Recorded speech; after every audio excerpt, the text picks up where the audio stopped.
Jesucristo, el Verbo viviente, es el único medio de salvación. Él es el centro del pensamiento de nuestra vida, la fuente y la autoridad de la doctrina. El principal propósito de la vida de Cristo fue la obediencia a los mandamientos, exaltando la ley de Dios como un reflejo de su carácter. El principal mensaje a ser predicado en el mundo, basado en Apocalipsis 14, está representado por 3 ángeles llevando el Evangelio eterno al mundo entero.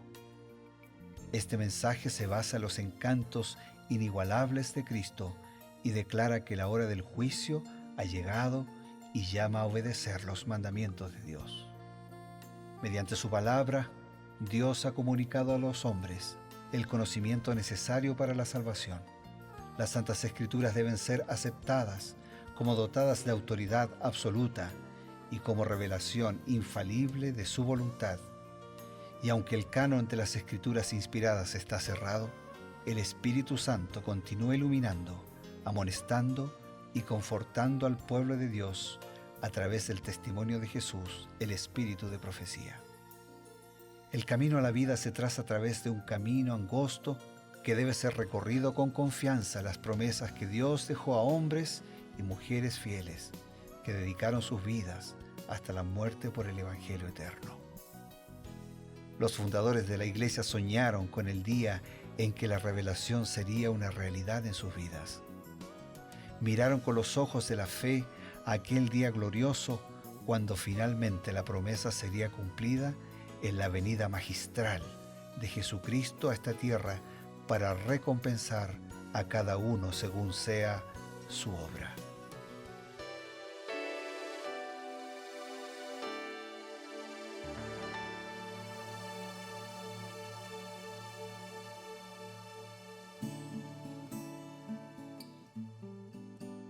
Con alegría, siempre con entusiasmo y con mucha esperanza de poder aprender las grandes verdades de la palabra de Dios, es que nos encontramos aquí en su programa Creed en sus Profetas. Como parte de la grilla de la programación de la Nuevo Tiempo, tenemos siempre el gusto de poder traer ante ustedes los consejos inspirados de las Sagradas Escrituras, complementados por el Espíritu de Profecía. Y lo hacemos justamente con este placer, esta alegría, acompañados del pastor Bruno Razo. Gracias, Pastor Eber, y también lo hacemos con gratitud a Dios y con gratitud a todos nuestros amigos y hermanos que nos convocamos diariamente para profundizar, para ampliar el mensaje de Dios y para aplicar ese mensaje a nuestra vida. Hemos comenzado en estos días el libro de Esther y hoy profundizamos sobre el capítulo 3. El capítulo 3 del libro de Esther es un capítulo que podríamos llamar la trama de problemática de todo el asunto, ¿no? Porque cada libro trae una especie de narrativa y aquí estamos ante una historia donde hay un villano, claramente. Y no es un villano ficticio, es alguien real, alguien que está totalmente convencido de que su plan, su parte en la vida es destruir a los judíos. No había ningún motivo para su odio, pero era un odio exacerbado, ¿no? Estamos hablando de Amán. Por lo general, el odio no nace en las actitudes del otro para con uno, sino en nuestros celos de nosotros para con el otro. Exactamente, y parece ser que esto era lo que acontecía justamente con Amán. Y entonces nosotros nos preguntamos, ¿cuál era la razón en realidad? ¿Quién estaba detrás de estos planes de Amán? Porque Amán quería destruir a Israel. ¿Quién estaba instigando por detrás esos planes, trabajando en la mente de Amán? Muy bien. Elena de White dice así: mediante Amán, un hombre sin escrúpulos que ejercía mucha autoridad en Medio Persia, Satanás obró en este tiempo para contrarrestar los propósitos de Dios. Amán albergaba acerba malicia contra Mardoqueo, judío que no le había hecho ningún daño, sino que se había negado simplemente a manifestarle reverencia al punto de adorarle. O sea, Mardoqueo entendía que había que adorar solamente a Dios y no a la criatura. Pero como Amán se sentía él el creador, ¿no? El supremo, esperaba que lo hubiesen reverenciado y adorado a él. Y eso es lo que generó así sentimientos extraños en el corazón de Amán. Pero así como Dios está detrás de cada acción buena que creyentes y no creyentes realizan, el enemigo de Dios, Satanás, está detrás de cada acción mala que creyentes y no creyentes puedan realizar. Así que el verdadero instigador de Amán y de cualquier persona que induce su vida hacia el mal es el enemigo de Dios, es Satanás. Satanás está entonces siempre, como dice la cita que mencionó, tratando de contrarrestar los propósitos de Dios. O sea, es más que simplemente lo que nosotros vemos. Pensamos, Satanás nos quiere dañar. Sí, él quiere dañarnos, pero hay un propósito de fondo, ¿no? Porque nosotros somos sus enemigos minúsculos de Satanás, pero él sin ningún motivo se ha vuelto enemigo de Dios. El enemigo de él es Dios. Como Claro. no pudo con Dios, ya lo enfrentó varias veces y siempre perdió. Y su derrota está asegurada cuando Jesús venció al pecado en la cruz y cuando venció a la muerte en la tumba. Esa es garantía de victoria de parte de Dios y garantía de derrota de parte del enemigo.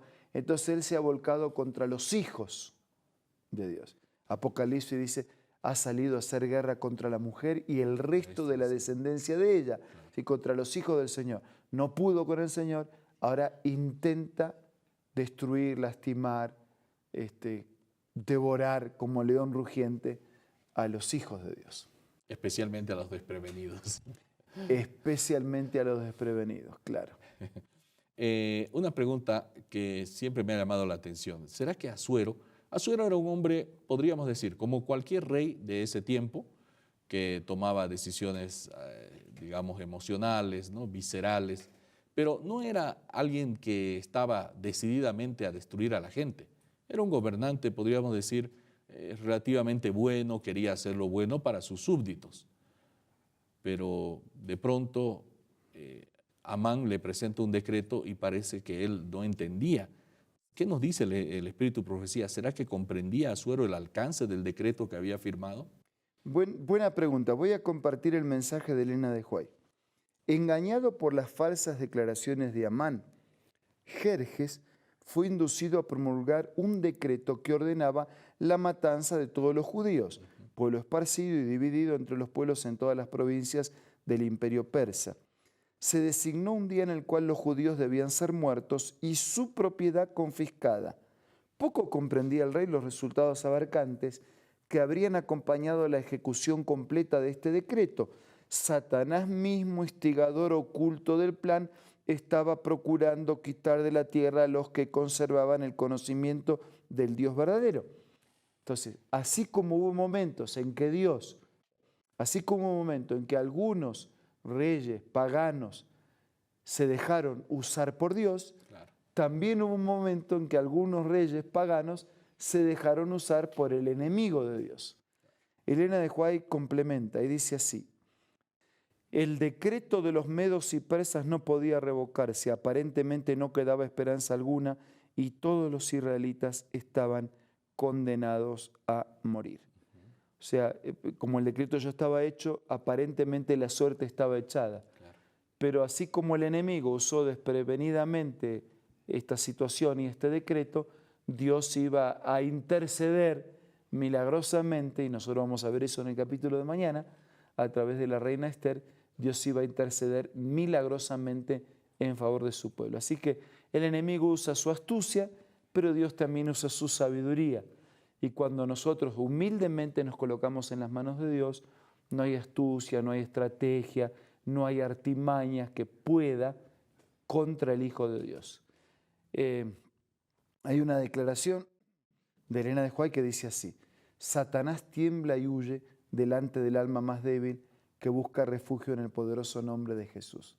O sea, nosotros solitos somos despedazados por el león rugiente que anda buscando a quien devorar. Pero nosotros, aferrados a Cristo, Satanás tiembla y huye. No por nosotros, obviamente, sino por el poder de aquel que ya lo ha vencido. Y cuando menciona que nosotros somos defendidos por Jesús, recuerdo la figura de David venciendo a esos leones, ¿no? Con sus propias manos. Él protegía a sus ovejas de los ataques del león, del oso, ¿no? Y él estaba allí como un escudo protector. Así me imagino a Jesús, ¿no? Sí, y eso ocurrió David con los leones, y eso ocurrió David con Goliat, y eso ocurrió con un ángel contra 185.000. Y siempre ocurre así. Puedo ser pequeño, débil, indigno, pero poderoso en el Señor. Así es.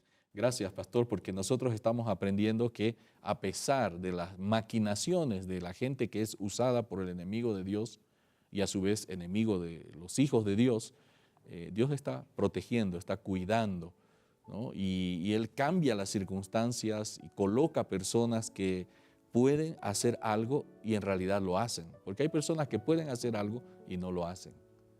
Pero en este caso, como dijo, nosotros estamos viendo la historia de una mujer y de un hombre, Mardoqueo, que prefirieron no quedarse indiferentes, prefirieron hacer algo, ¿no? Así es. Amigos, estamos nosotros presentando estos mensajes tan importantes y ahora vamos a recibir consejos también que tienen que ver con una literatura que puede llegar a sus hogares.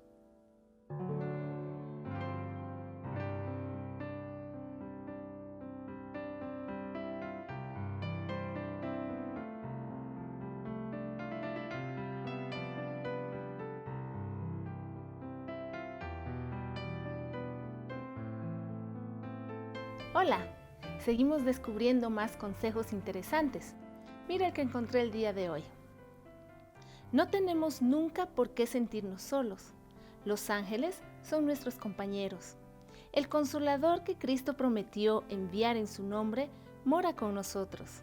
En el camino que conduce a la ciudad de Dios no hay dificultades que no puedan ver quienes en Él confían. No hay peligros de que no puedan verse libres. No hay tristeza ni dolor, ni flaqueza humana para cual Él no haya preparado remedio. Linda cita, ¿verdad? Esta y muchas otras puedes encontrar en el libro Ministerio de Curación, escritas por Elena G. de White, una autora y escritora muy reconocida. Te invito a que puedas ser parte de tu biblioteca personal y te invito a que puedas adquirirlo ingresando a la página web www.aces.com.ar. Otra manera que tú puedes adquirir estos libros es buscando una iglesia adventista del séptimo día que esté cerca de donde tú te encuentres. También puedes adquirirlo descargando las aplicaciones de App Store o de Play Store para tus dispositivos móviles.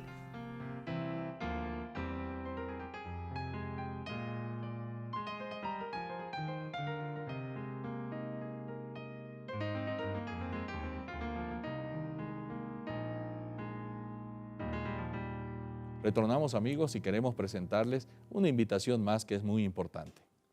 Solo resumo de esta manera: solos, así, hablando con sinceridad, solos no tenemos cómo ganarle al enemigo. Pero con Jesús no tenemos cómo perder. Entonces, vamos a unirnos al Señor y ser victoriosos. Ahora vamos a orar. Señor, gracias, porque aunque el enemigo sea experto, astuto y experimentado, podemos contar con tu amor, con tu gracia, con tu sabiduría y con tu poder. Y queremos hoy resolver vivir permanentemente ligados a Jesús para ser vencedores por su victoria, por sus méritos, por su muerte, por su resurrección. Bendícenos a todos, te lo pido, te lo agradezco en el nombre de Jesús. Amén. Amén. Gracias, amigos, y gracias también a Dios por permitirnos tener estos momentos y meditar en la palabra de Dios. Nos encontramos el día de mañana. Esto ha sido Creer en sus profetas.